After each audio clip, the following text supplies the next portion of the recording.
Hi friends, இது Sunday vlog தான். என் பையனோட கல்யாண பத்திரிக்கைலாம் பிரிண்ட் பண்ண கொடுத்துருந்தேன். 10 நாளுக்கு அப்புறம் இன்றைக்கி தான் வந்து ரீச் ஆச்சுது.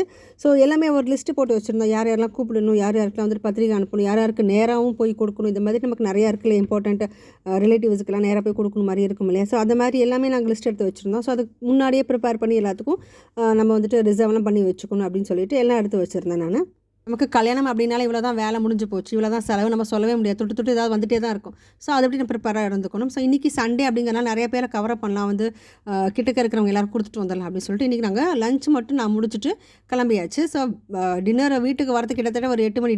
டின்னர்லாம் வந்துட்டு வெளியே முடிச்சுட்டு நாங்கள் வீட்டுக்கு வரதுக்கு ஒரு 8 மணி ஆகிடுச்சு. தலைகீழாக இருந்தது கிச்சனே பார்க்குறதுக்கு. நாளைக்கு எனக்கு ஒரு 11 நாளைக்கு நான் ப்ரேயர் ஸ்டார்ட் பண்ணுறேன் காலபைரவருக்கு. அதுக்கு வந்து இந்த மாதிரிலாம் இருந்தால் நல்லா இருக்காது, நீட்டாக எடுத்து வச்சுக்கணும் அப்படின்னு சொல்லி சோம்பேறித்தனம்லாம் பார்க்காம கடகடன்னு எல்லாத்தையும் நான் எடுத்து வச்சாச்சு. நம்ம எந்த ஒரு நல்ல வேலை ஆரம்பித்தாலும் முதல் அழைப்பு வந்து நம்ம குலதெய்வத்துக்கு தான் இருக்கும். அதே மாதிரி பத்திரிகை குலதெய்வத்துக்கு எடுத்து வச்சாச்சு, இஷ்ட தெய்வத்துக்கு எடுத்து வச்சுட்டு காலபைரவருக்கும் எடுத்து வச்சுருவேன். நான் எப்போவுமே எந்த ஒரு வேலை ஆரம்பிக்கும் போது காலபைரவருக்கு ஒரு விஷயத்தை நான் கொடுத்துடுவேன். அது ஒரு கல்கண்டாக இருந்தாலும் சரி, ஒரு திராட்சை பழமாக இருந்தாலும் சரி, நான் அதை வச்சு நைவேத்தியம் பண்ணிட்டு தான் நான் அடுத்த வேலையை நான் போகிறது.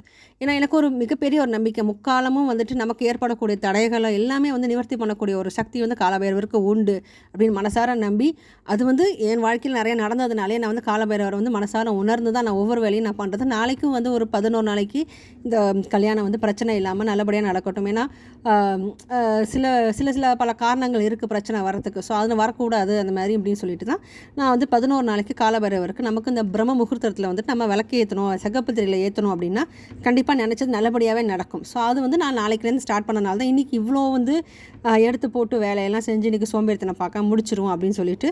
ஸோ இது ரெகுலர் ஆகிடும். இன்றைக்கி கொஞ்சம் டைம் ரொம்ப ஒரு 7-8 மணி நேரம் வெளியவே நான் இருந்துட்டேன்.